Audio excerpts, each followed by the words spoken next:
From visual artist to theatrical costume designer, and from fashion designer to university scholar, please welcome the unstoppable Felia Davenport to Unjuried. Hi. Hi. How are you? I'm good. How are you? I'm good. Like I said in the intro, you have had so many versions of art making in your career. Can you lead us just a little bit down the path of how Felia got from this chapter to this chapter to this chapter to where you are now? I mean, I would like to say I planned it, but that's a lie because every time I try to make a plan in life, it completely goes the opposite way. Yeah. But I've always been an artist. I grew up painting and drawing. It was my therapeutic outlet. Mm-hmm.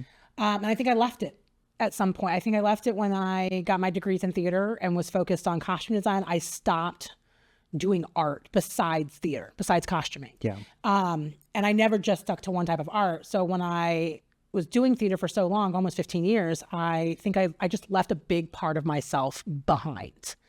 And doing this exhibition, I think it helped the old Felia reemerge. Sure. It helped me start seeing the world again the way I used to view it and not so cynical, I guess. Sure. So the exhibition, Torn Mixology, that's going to be presented this year at STLFringe Fest 24, started out because you became a Kranzberg artist in residence and you were charged with making the exhibition that became Torn Mixology. So can you share with us the development of that process from the original idea through like the first time it was up over at the gallery over on Grand Avenue? Yeah. So it actually stemmed from me being a mom. So when I had my daughter, a lot of things that people would say about her when they saw her wasn't just like how cute she is or this or that. It'd be like, oh, you have a white kid. Yeah. And it bothered me because I felt like they were removing me from her life. And then it became even more important when my dad passed away in 2016 and people were saying white. I'm like, well, now you're erasing my dad from her life and he loved her so much. And so I kind of wanted to have this idea of what is racial identity? Mm-hmm. And what is it in America? Because I think that we kind of erase people's identity by what our exteriors look like. And so that's where it stemmed from. It stemmed from the trauma that I lived through growing up because of what I looked like. And so the first look starts when I was between the ages of 7 and 9, when I was with my dad. A judge took us from my mother and gave us to our dad and stepmother. And he said the reason why was because colored parents raise colored kids better. And it was the first time I realized I was different from my dad and my mom. I didn't realize there was a difference. But that also began the trauma because I lived in a household where my dad loved us, but our stepmother hated us. And so we were told daily that we were not good enough or that we were bad. And so I lived with that, and I live with that to this day. And so each look was kind of going through my life from childhood to teens, 20s, 30s, and now 40s of what people would say to me and how it lived within my soul and in my body. And now it's trying to release that, hear other people's stories on how they found their identity, and understand that there is not one path. But if we can share our stories, we can also heal together too, and realize our stories aren't so different. But also we all will take a different path because of those stories. Sure. How does it feel bringing the work back after the initial show and putting it up for the festival? And what are you hoping that this audience takes away from it? So it's interesting. I'm horrible at promoting myself and putting myself out there. But here you are on the podcast, so there it is. Here I am. And so that's the interesting thing about putting this back out.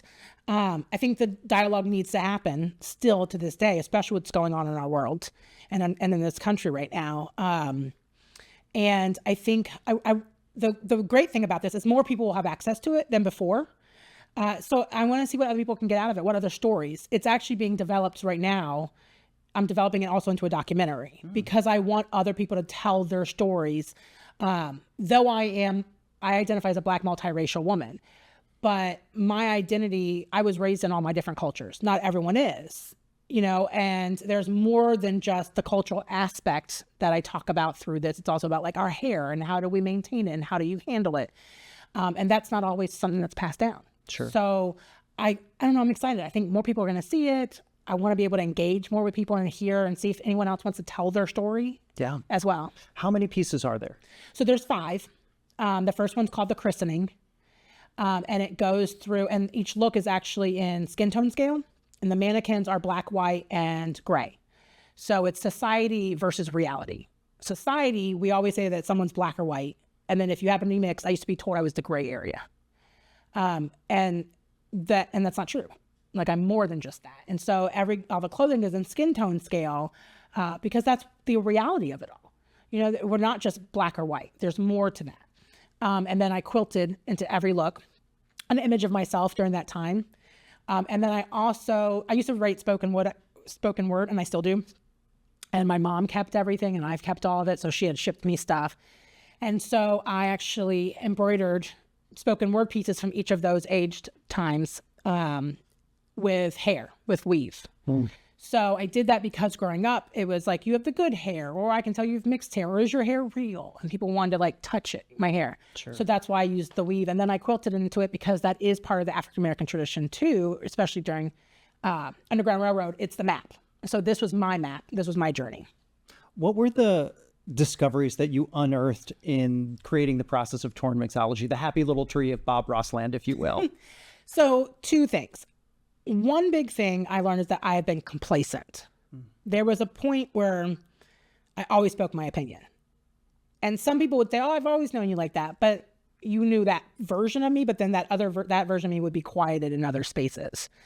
And so I became the person that got tired of fighting. And so people would make the little jokes and I would laugh. And so it became that it was like I was saying it was okay to make jokes about people of color, this or that. And so I became complacent because I was done. I was done having to explain myself. And so doing this, I had to work through that and go, but I don't want to be complacent anymore. So how do I break that pattern that I'd put myself, in? The other thing is I had to relive all these traumas again. And so that was difficult. It had gotten really bad to where I couldn't work on it for about 6 months anymore.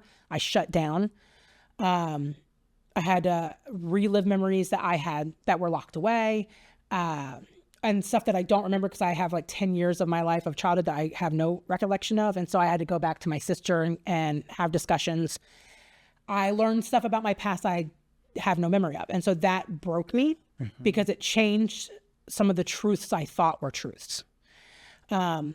Ultimately, the best thing that came out of this was that I had this forgiveness for my father. He passed in 2016. And when he passed, we were on good terms. But growing up, I made him the villain of my story. And going through this, I realized he never was. And it was a coping mechanism for me, but it wasn't right. And it's interesting to have that now as an adult, to find this love. And now, for the first time, I actually have the good memories with my dad. Like, I can remember all the little things he would do, like taking us to King's Dominion. He knew my sister loved roller coasters. He knew I despised them, and I loved playing a game. I'm great at the quarter game, and so, but he would do that. He would let my sister ride every ride she wanted to. He would walk me around the park so I could play those games, and he would take every stuffed animal and shove it into the Toyota, and now I'm like getting to those moments. So I kind of still have my dad, like the joy. I still have the joy. And though I've lost him, it's like he's back. So you touch on something that I've been asking everyone today. So you said you had to put it down for 6 months. Yeah. In fringe life and in life on the fringe, independent art life and art making, we have to push ourselves and we get stuck, or we get to a place where like, it's too much, I can't. What's your advice to somebody who's stuck to push through that 6 month mark of like, I've got to get back to this? So I think you have to understand the why, right? Like, why are you blocked? And you have to analyze that, because it could be your environment. For myself, it was trauma, because I did the first look and I worked on the first look, but the christening was a very hard look for me because that's where my entire life shifted. Sure. As a child. When I worked through that, those last 4 looks I actually completed in 3 weeks. Wow. And so that was the difference for me. I had to that was something I had never really healed. And there was stuff, like I said, truths that I learned that shifted what I thought was truth. So that's what was hard. But I think once I figured out what was blocking me, I was able to work through it with my therapist and I have a trauma therapist. So I was able to work through it so I could push through in a way. And I don't really like the term push through sometimes, because I feel like when we're dealing with trauma or it's painful, pushing through, you just can't do. Sure. right? Because you're trying to push past instead of deal. So you really need to deal with what's causing you to stop, and then you can continue. It's such good advice.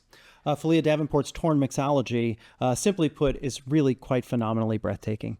You can view the work throughout STL Fringe Fest 24 inside the Docksack Theater between performances. For more information about Torn Mixology, Showtimes tickets, festival passes, and the entire STL Fringe 24 lineup, head over to stlfringe.org. Felia, my friend, thank you. Thank you.